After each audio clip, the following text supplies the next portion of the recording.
Bueno, muchas gracias. Como les dijo Angie, para los que no me conocen, aunque yo ya me había presentado, yo soy Ángela Sáenz, me encuentro en la ciudad de Cartagena, donde vivo, y bueno, es un privilegio para mí poderles llevar esta clase del módulo 2. Entonces, le pedimos al Espíritu Santo que sea tomando control de este tiempo, que quite toda palabra de hombre, que ponga toda palabra de Dios a través de su Espíritu en mi vida y que se pueda cumplir el propósito que Él tiene. En el nombre de Jesús. Amén. Listo. Bueno, están viendo la presentación, ¿verdad? Sí, Listo. Entonces, como dice, en nuestra presentación, hoy vamos a empezar el módulo 2, el módulo de restauración.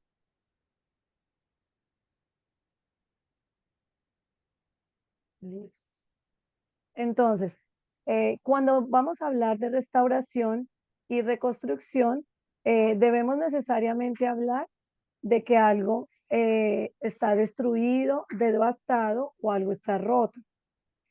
Podemos ver cómo en estos días hemos visto la amenaza y el poder de destrucción del huracán Milton, el que azotó la Florida en Estados Unidos. Esto fue pues de verdad muy triste y muy preocupante para nosotros pues que no estábamos en ese país. Imagínense cuánto más la gente de allá. Cuando nosotros hablamos de este tipo de destrucción, generalmente pensamos en que algo externo fue el causante o fue el culpable de esto. En este caso, ¿qué sería? Sería el huracán. ¿Quién fue el que ocasionó esta destrucción o esta devastación?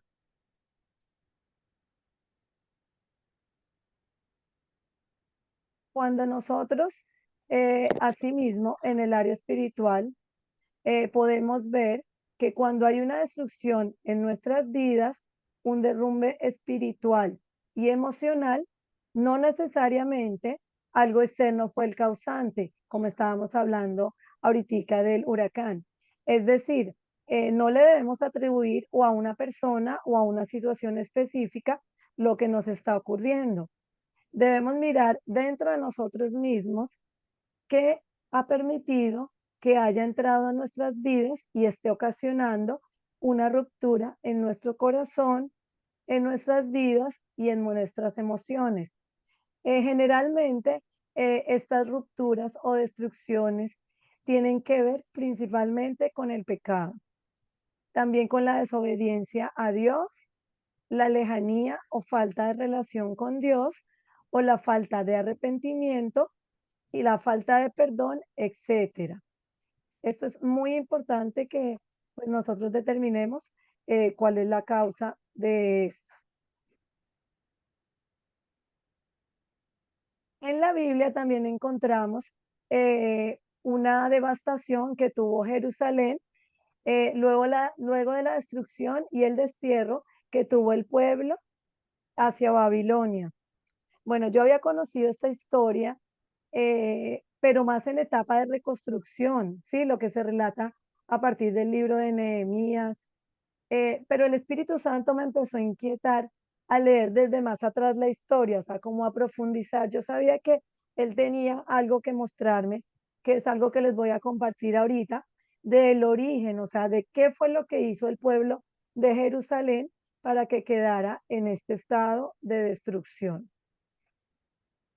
Esta historia viene desde los libros de Crónicas, donde tanto los gobernantes como el pueblo de Israel fueron desobedientes al Señor. Ahí ya en la diapositiva les puse los versículos. En Segunda de Crónicas, en el capítulo 36, podemos ver una constante, o sea, ese fue uno de los tesoros que me llevó a ver el Espíritu Santo. A mí me gusta, no sé, ustedes cuando están leyendo la Biblia, pero hay veces como que el Espíritu le ilumina a uno, el Espíritu de Dios, el Espíritu Santo le ilumina a uno como si fuera un resaltador, unos versículos. A mí me pasa y bueno, y le agradezco al Señor porque yo sé que Él me quiere mostrar o así no lo vea como un resaltador, es un versículo donde mis ojos se fijan mucho. Esto pasó leyendo el capítulo 36 en Segunda de Crónicas. Lo constante que podemos ver fue la frase que se repite, que es, hizo lo malo a los ojos del Señor. O sea, si nosotros vemos esa frase, en ese capítulo se repite varias veces.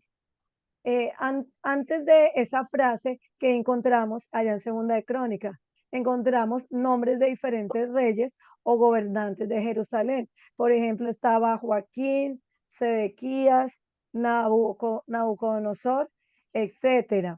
Pero acá podemos ver que no solo los gobernantes hicieron lo malo ante los ojos del Señor, también los sacerdotes y el pueblo de Jerusalén se volvieron cada vez más infieles. Bueno, con esto acá abro un paréntesis y es que debemos reflexionar acerca del peligro de tener gobernantes que no sean creyentes, así como les pasó a ellos en la época que estamos relatando en Crónicas. Esto queda para nuestra época también, o sea, se hace la semejanza en esta época, porque cuando nosotros tenemos gobernantes en nuestro país que no son creyentes, que no son temerosos de Dios, esta influencia puede permear al mismo pueblo, como le pasó al pueblo de Jerusalén. Inicialmente fueron los gobernantes, pero después fue el mismo pueblo el que terminó haciendo lo malo ante los ojos del Señor. ¿Qué hacían estos gobernantes? Hacían creer que lo malo que ellos están ejecutando es bueno. Por eso nosotros tenemos que pedirle mucho discernimiento al Señor para que nos muestre si lo que están diciendo nuestros gobernantes es lo correcto o no. Debemos tener también unos tiempos de intercesión constante por nuestro país, Colombia, para que nuestros gobernantes sean llamados a que al arrepentimiento, también para que puedan gobernar de acuerdo a la palabra y el temor de Dios. Y además también para que tengamos nosotros, como les decía, discernimiento para tomar buenas decisiones, no como en la historia del pueblo de Jerusalén, donde podemos ver que eso se fue pasando a todo el pueblo y terminaron desobedeciendo los mandamientos que Dios les había dado. Entre estos, una que dice es que estaban realizando matrimonios mixtos en la época de Jerusalén. Estos matrimonios mixtos llevaban a que los hombres israelitas se casaran con mujeres paganas y luego adaptaran sus prácticas religiosas.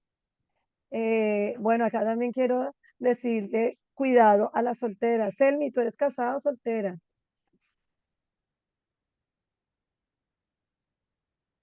Selmi,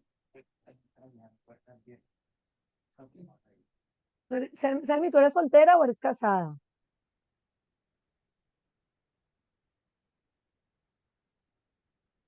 Pues Selmi no escucha bien. Pero bueno, sí sé que Angie es soltera. Selmi, el micrófono lo tiene cerrado. Ay, sí. Bueno, Selmi te estaba preguntando que si tú eras soltera o casada. no, no soy ni soltera ni casada, vivo en unión libre. Ok, vale. Ah, bueno, listo. Estaba haciendo la pregunta, ¿por qué? Porque para darles una campanita de danger, como de tener mucho cuidado las solteras, porque esto también es muy frecuente que pase cuando nosotros de solteras nos casamos o de pronto estamos con una persona que no es creyente, que no es temeroso de Dios. Esto puede traer, pues, digamos, consecuencias y nos puede desviar el real propósito que Dios tiene. Entonces, realmente el llamado es, pues, a que seamos, digamos, en obediencia, porque toda obediencia que tengamos ante el Señor va a tener recompensa, ahora o más adelante. Entonces, pues, bueno, la idea es, pues, que no nos salgamos de este punto donde el Señor quiere tenernos. Oye, señorita Angélica. Perfecto. Entonces, cierro el paréntesis, ese era un paréntesis. Entonces, quiero que por favor leamos acá en segunda de Crónicas 36, del 15 al 16. ¿Hay alguien que lo quiera leer o lo leo yo? Dice, repetidas veces el Señor, Dios de sus antepasados, envió a sus profetas para advertirles, porque tenía compasión de su pueblo y de su templo. Sin embargo, el pueblo se mofaba de estos mensajeros de Dios y despreciaba sus palabras. Se burlaron con desprecio de los profetas hasta que el enojo del Señor no pudo ser contenido y ya no se podía hacer nada. Perfecto, muchas gracias, Angie. Aquí hay una palabra que me llama la atención que es burlaron. O sea, entonces aquí nosotros podemos ver que el pueblo ejerce una burla ante el mensaje que Dios les manda, porque como ellos estaban haciendo lo incorrecto, el Señor, este pueblo ha tenido, digamos, como históricamente, la tendencia, vemos en la Biblia, de desobedecer y de Dios dar varias oportunidades y advertencias. Bueno, acá en Segunda de Crónicas no es la excepción. Aquí podemos ver que esto también ocurrió. Entonces, cuando ya el Señor había mandado las advertencias y ellos tomaron la decisión de seguir en lo que estaban y de estar burlándose de los profetas que mandaban, miren lo que pasó en Segunda de Crónicas 36:17. Angie, ¿me ayudas a leer? Dice, entonces el Señor mandó al rey de Babilonia contra ellos. Los babilonios mataron a los hombres jóvenes de Judá y los persiguieron incluso dentro del templo. No tuvieron compasión de la gente y mataron tanto a los jóvenes como a las muchachas, a los ancianos y a los débiles. Dios los entregó a todos en manos de Nabucodonosor. Muchas gracias. Bueno, aquí entonces nosotros podemos ver que ya en el capítulo 17, ¿qué pasó? Se generó la ira de Dios hasta que el pueblo de Jerusalén ya no pudo hacer nada. Y entonces vemos cómo el Señor manda al rey de Babilonia contra ellos. Aquí es donde nosotros debemos reconocer que podría estar también nuestro nombre antes de la frase hizo lo malo ante los ojos de Dios. O sea, yo me lo cuestioné y pues realmente eh, yo pensaba, ¿será que sí puedo poner mi nombre? Ángela hizo lo malo ante los ojos del Señor. Y la respuesta es sí, porque la naturaleza de nosotros, incluida la mía, es de pecadores. Entonces, realmente acá nosotros no podemos decir, ah, eso como pasa solo en las películas o pasa en otras iglesias. No, realmente acá nosotros podemos y debemos reconocer que nosotros también hacemos o hemos hecho cosas lo malo ante los ojos del Señor y esto pues definitivamente tiene unas consecuencias que generan, como les decía en un comienzo, destrucción y devastación en nuestra parte espiritual, física y emocional.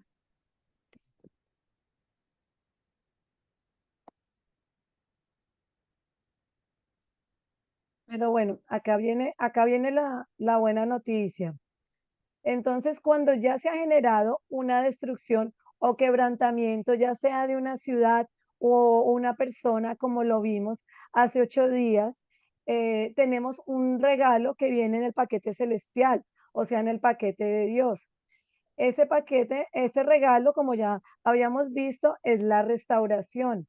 Uno de los regalos más lindos que de verdad tenemos nosotros de parte del Señor, todos son lindos, pero este realmente para las mujeres es algo muy especial porque nos saca de una condición de tristeza, de dolor, de pecado, a una condición de amor, de restauración, de relación con Dios, de ver cambios profundos en nuestra vida. Entonces, por eso yo digo que es uno de los regalos más lindos que el Señor nos da a nosotras. Como también vimos hace 8 días, esto es un proceso, no es algo instantáneo como en esta época. porque en esta cultura nosotros queremos que todo ocurra en el mismo momento, o sea, nosotros queremos que las cosas sean instantáneas. Nosotros, por ejemplo, yo tengo el ejemplo de mi hijo, las mujeres que tenemos hijos, sabemos que los niños quieren las cosas casi instantáneamente, o sea, ellos quieren la recompensa ahí mismo. Es cuando un niño se le pega a uno, mami, mami, por favor, ya, ponme las pilas, ponme no sé qué. Entonces, en ese punto es cuando nosotros, y estamos enseñándole a mi hijo, Juan Felipe, que a postergarle la recompensa. ¿Qué quiere decir? Que todo tiene un proceso, o sea, que todo no se puede conseguir así instantáneamente. En ese momento en que nosotros comprendemos que los procesos son importantes en la vida, generalmente tendremos resultados más duraderos y más exitosos que si pues queremos que todo realmente sea instantáneo. Esto que viene a continuación, entonces, es una pequeña introducción a lo que son los pasos de la reconstrucción. Esto es muy bonito y es un tema bastante amplio, pero como les digo, esto es una pequeña introducción porque después en las clases siguientes y en los videos siguientes vamos a ir viendo este proceso de restauración paso por paso y profundizando un poco más. Pero entonces, teniendo en cuenta esto, el primer paso es interesarse por la ruina y la destrucción. Veamos que en Nehemías 1:4 eh, decía que cuando oí esto me sentí a llorar. De hecho, durante varios días estuve de duelo, ayuné y oré al Dios del cielo. Nosotros, como dice acá, no lograremos reconstruir si no nos duele el estado de nuestra vida, si no nos preocupamos por ella. Este proceso de reconstrucción que llevó la ciudad de Jerusalén y que estuvo a cargo de varios reyes, y en Nehemías él es el que pues realmente empieza este proceso, nos da el ejemplo de así como él se sintió profundamente afectado en sus emociones, que fue como el detonante, lo que hizo que él empezara a sentir el proceso, a querer hacerle un proceso de restauración a lo que eran las murallas y a lo que era la ciudad de Jerusalén, es lo que también en esta época debemos tener nosotros, que nos duela realmente el estado de nuestra vida y que nos preocupemos por ella, porque yo personalmente lo he experimentado cuando yo he tenido un dolor en mi corazón, en mi alma, en mi espíritu, en mis emociones, uno hace como un clic donde definitivamente uno dice, Señor, hasta aquí, yo no puedo más sin ti, necesito que tú me lleves de tu mano y que me restaures. Esto pasado que yo estaba viviendo, primero me arrepiento, pero segundo, tengo el corazón dispuesto a hacer un proceso de restauración, a que tú me restaures para tener una vida diferente y que podamos pues salir de ahí y de ahí en adelante pues cumplir el propósito que Dios tiene para nuestra vida. Esto me encanta, este corazoncito a mí me encanta, porque de la mano de nuestra preocupación por el estado de nuestra vida, nuestro carácter y de nuestras emociones, es indispensable entregarnos en las manos de Dios para recibir su dirección y ayuda en todo el proceso. Esto definitivamente es clave porque cuando ya uno reconoce que está mal, que ha tocado fondo o que de pronto no lo ha tocado, pero que va para allá y le duele en su corazón y llora como lo hizo Nehemías, o definitivamente ya está perturbando nuestra vida y nuestro espíritu, aquí es el punto donde lo primero que tenemos que hacer es entregarnos en manos de Dios para recibir su ayuda y su dirección en todo este proceso. Y también debemos tener un corazón dispuesto. Vamos a leer primero el versículo de la oración que hizo Nehemías. Ese no lo tengo en la diapositiva, pero se los voy a leer acá. Nehemías en el capítulo primero, versículo 11 dice, oh Señor, te suplico que oigas mi oración. Escucha las oraciones de aquellos quienes nos deleitamos en darte honra. Te suplico que hoy me concedas éxito y hagas que el rey me dé su favor. Pon en su corazón el deseo de ser bondadoso conmigo. Así como Nehemías hizo esta oración donde empieza, Señor, te suplico que oigas mi oración, también es importante que todo proceso que vayamos a hacer de la mano del Señor, empecemos orando y con esas oraciones que realmente vienen del alma, esas oraciones sentidas. No sé si ustedes recuerdan la oración que hizo Ana cuando Ana no podía quedar embarazada. Ana hizo una oración de sentida y de corazón que se asemeja de pronto a una oración que yo hice cuando quería también mi segundo hijo, del que les estaba comentando Juan Felipe. Son de esas oraciones que uno no hace como light, sino realmente unas oraciones profundas, a veces acompañan de lloro, de súplica. Y bueno, sabemos que esas oraciones, como dice la palabra, también son respondidas por el Señor. Tengamos siempre presentes que si nuestro corazón, si tu corazón no está dispuesto a reconocer y aceptar la condición que tú tienes en tu vida, que te está afectando a ti y muy posible a tu entorno familiar, no le darás espacio a Dios para que pueda obrar con poder y lograr transformar tu destrucción o tu esclavitud en libertad para tanto para tu vida, para tu alma y tu espíritu. Y esto producirá frutos o resultados que son evidentes, no solo para ti, sino para otras personas. Esto es clave, o sea, y para mí también ha sido clave porque, bueno, gracias a Dios, en mi corazón Él me pone muchas veces un punto fuerte que yo tengo, es que a mí Él me pone a reconocer cuando realmente tengo alguna debilidad y sobre todo en el área de mi carácter. Yo les comento que hace un tiempo yo vengo de una familia muy hermosa por parte de papá y mamá, pero que son de carácter fuerte. O sea, de hecho, no solo mis padres, mis abuelos, mi familia, o sea, mis tíos, o sea, realmente es una constante que yo he tenido que ver en mi familia y les digo que, bueno, yo no era la excepción para esto. Em, el tema del carácter me exaltaba mucho. Era normal de pronto en mi familia que ya uno ponía a repetir a una persona por segunda vez algo y ya la segunda vez no lo podían hacer hablando, sino eran gritando y así mismo era mi conducta en cuanto al tema del carácter.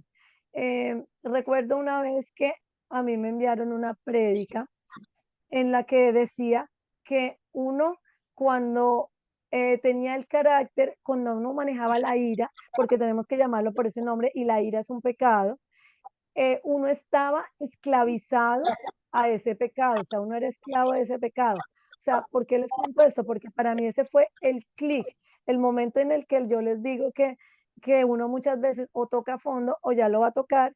Y yo dije, o sea, me están diciendo según esto que yo soy esclava de, de la ira, del pecado. O sea, créeme que yo en ese momento dije, o sea, lo último que yo quiero es estar en esclavitud. Y ahora que, pues le doy gracias a Dios, o sea, yo he podido de verdad con la ayuda del Señor mejorar todo este tema del carácter. Me doy cuenta cómo otras personas de la misma familia de uno no han dispuesto sus corazones a reconocer esto, sino simplemente dicen, ay, no, es que son de familia, la familia talcita somos así, pero me doy cuenta que definitivamente cuando no hay un corazón dispuesto, y el Señor no puede obrar, o sea, tiene uno que realmente pues disponerse. O sea, en mi caso les cuento que ha sido un proceso de altos y bajos, porque hay momentos en que realmente de pronto pierdo la batalla, pero la mayoría voy en victoria. Y para mí, de verdad, yo podría contarles muchos testimonios de cosas que me pasaron, como una vez que en el carro me cerraron, me lo rayaron un poquito, yo me bajé histéricamente a insultar a la otra persona. Yo iba con mi esposo, llevábamos poco tiempo de casados, él hasta se asustó, digo, esta mujer sí es brava, pero realmente después de que yo empiezo este proceso y reconozco que no quiero seguir esclava un pecado como la ira que me afecta a mi entorno familiar y mis relaciones sociales y sobre todo mi relación con el Señor, realmente empezó a cambiar y el Señor empezó a respaldarme de gran manera. Esto fue muy bonito porque ahoritica, hace pocos días yo hablando con mi esposo, yo le preguntaba qué era lo que él podía haber visto más en mí, digamos que de transformación en mi vida y él realmente se quedó mirándome y me dijo que varias, pero que una que él le daba la gloria, la gloria y la honra a Dios era por mi carácter, porque él realmente, él había sido testigo y afectado por el tema de pues cómo eran mis reacciones, mis emociones antes y de cómo el Señor ahora me había cambiado. De hecho, aquí les cuento que hice la presentación de las diapositivas el lunes festivo en la tarde, me demoré un montón de rato y se me borraron todas, absolutamente todas, cuando las fui a ver al otro día. En otra época yo hubiera cogido así los pelos, hubiera también peleado con mi hija porque ella supuestamente le iba a poner algo a las diapositivas y en fin, no supimos qué pasó.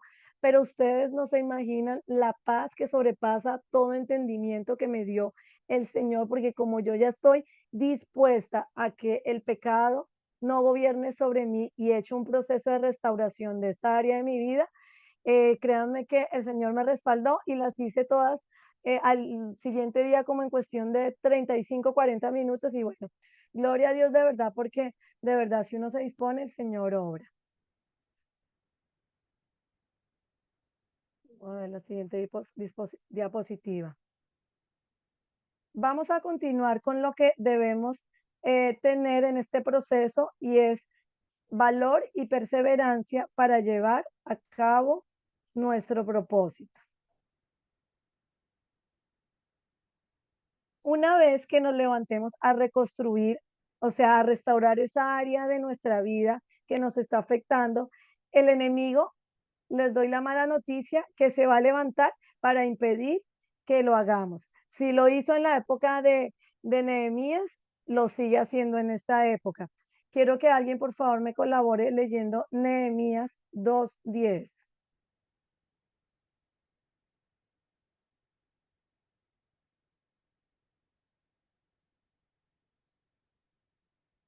Angie, democráticamente.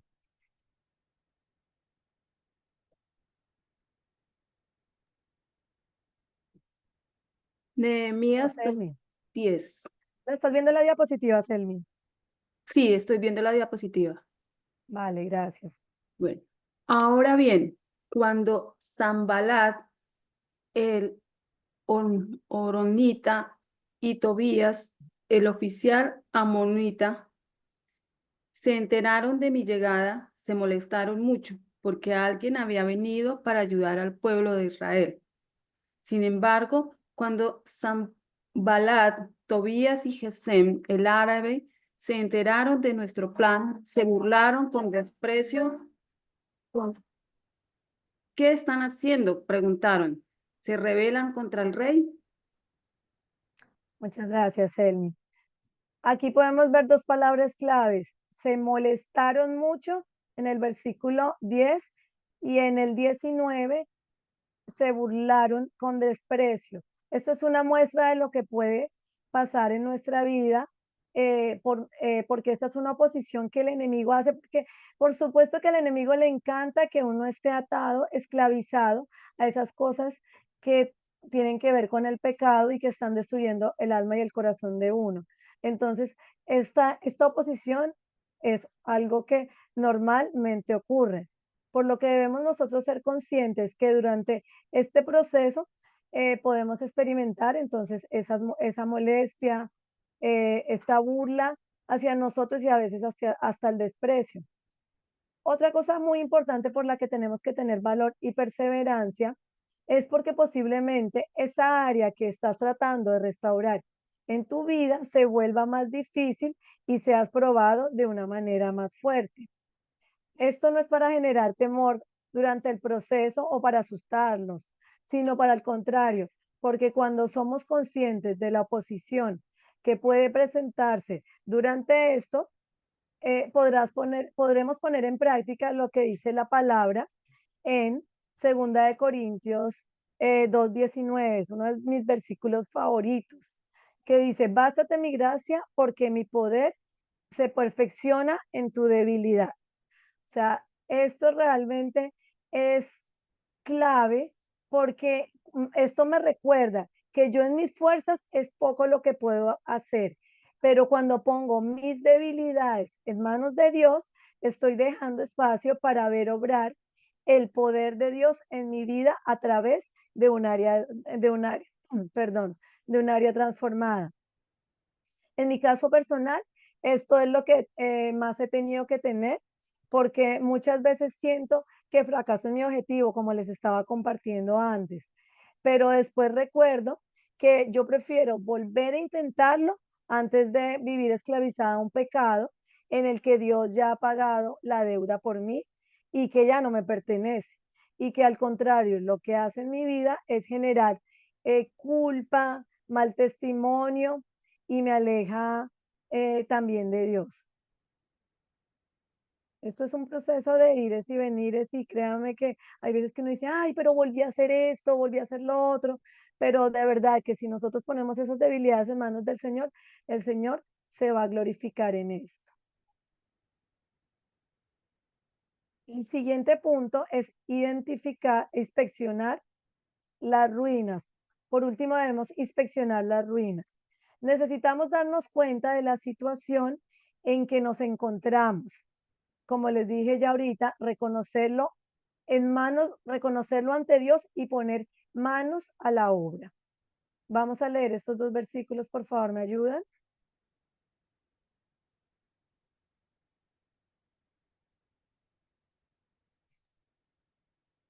Nehemías 2:13. Esa noche salí por la puerta del valle hacia la fuente del dragón y la puerta del basurero. Inspeccioné las ruinas de la muralla de Jerusalén y sus puertas consumidas por el fuego. Versículo 19. Entonces les conté cómo la bondadosa mano de Dios había estado conmigo y relaté lo que el rey me había dicho. Al oír esto, exclamaron, manos a la obra, y comenzaron la reconstrucción. Muchas gracias, Angie. Aquí podemos ver en estos dos versículos la importancia de inspeccionar realmente cómo estamos nosotros de una manera previa, o sea, nuestro antes, así como hizo Nehemías que inspeccionó las ruinas de la muralla de Jerusalén y sus puertas que habían sido quemadas por el fuego. Después de que ya inspeccionemos, ¿qué es el ejemplo que estamos recibiendo aquí de Nehemías? Ahí mismo, él ya estaba motivado porque sabía que Dios estaba con él, que lo iba a respaldar. Y él, ¿qué fue lo que dijo? Manos a la obra. Esto es lo que también tenemos que hacer nosotros, ponernos en manos a la obra, porque si solo inspeccionamos y decimos, ay, sí, estoy mal, pero yo creo que no voy a poder salir de esto porque esto que me consume es muy fuerte, yo no puedo luchar contra esta tentación, este pecado es más fuerte que yo. Todas esas cosas son mentiras del enemigo, que si nosotros no nos disponemos a manos a la obra, no vamos a poder restaurar realmente nuestras vidas, que es ese regalo que Dios quiere para nosotras. En este momento les voy a hacer dos preguntas que son importantes según lo que ya hemos hablado. La primera es, ¿cuáles son los motivos que tienes para querer reconstruir o restaurar tu vida? Se las puse pues en la diapositiva para que digamos, de pronto me digan, ¿cuál es la pregunta? En este momento quiero pedirles, vamos a dar, será 2 minuticos de una manera rápida y podemos apuntar en un papel cuáles son los motivos que tenemos para querer restaurar o reconstruir nuestra vida.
Bueno, ya pasados estos minuticos, no sé si alguna quisiera compartir de pronto de una manera puntual, no tiene que ser muy extenso.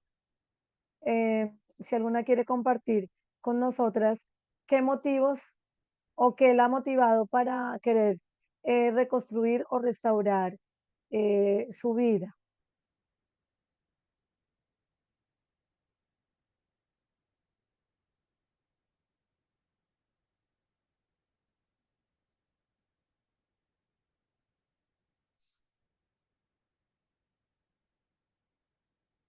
Bueno, como, como no, pues ninguna me levantó la manita, yo sí levanto la mía y como les estaba compartiendo, el motivo principal por el que yo quise motivarme era a restaurar mi vida, era que no quería seguir igual. Yo no quería seguir igual, yo no quería ser la misma, yo no quería ser esa hija, esa esposa, esa mamá histérica que no sabía manejar o que no sabe manejar sus emociones y que pasa por encima de otras personas. Amo demasiado al Señor y sé que ese amor, en ese amor, Él no me quiere ver de esa manera, aunque me ama amando mi pecado, entonces realmente esa fue mi motivación. Esta segunda pregunta es, ¿te duele en verdad que de alguna manera haya áreas de tu vida en ruinas? Así como a Nehemías le dolía, a mí también me dolía profundamente. Y no solo esta área, porque yo les estoy poniendo de ejemplo esta, pero realmente el Señor ha obrado en varias áreas de mi vida, de mi carácter. Pero realmente, pues eso se los dejo para que ustedes la analicen y la respondan ustedes mismas. Pero en el caso mío, sí, realmente había un dolor profundo. Bueno, mis hermosas mujeres.